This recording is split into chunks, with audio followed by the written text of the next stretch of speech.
there are a number of things, but the first is that people are people, and folks who identify as lesbian or gay, bisexual, transgendered, queer are they're trying to make the most sense of their life as they can. They feed their dogs, they love their children, they keep good care of their gardens. I mean, people are people.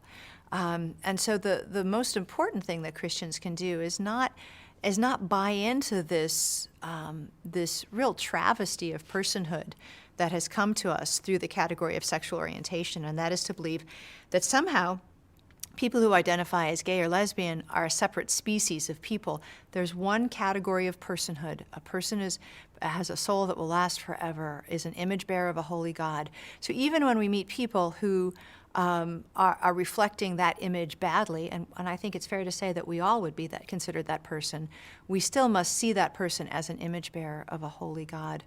Another thing Christians get really tripped up with, I think, is they focus so much on the particular sin that person manifests, or that you think that person manifests, and they become then bad listeners. You know, when I first started reading the Bible and was meeting with Ken Smith, who's the pastor the Lord used in my conversion, he was really clear that he knew that my being a lesbian was not my biggest sin.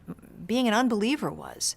So don't get sidetracked into focusing on sins, plural, about anybody, whether it's your neighbors who identify as LGBT or other neighbors.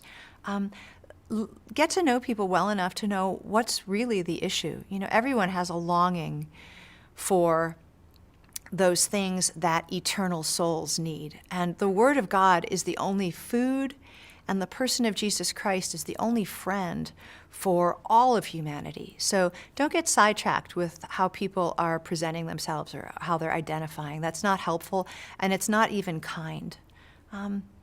Another thing you might want to think about, too, is that before you focus on the specifics and on the consequences of original sin, a really helpful thing to do is to really just share worldview. When people get together and they talk, it doesn't hurt to say, well, you know, this is why Christians think the way they think. We believe that all people are distorted by original sin.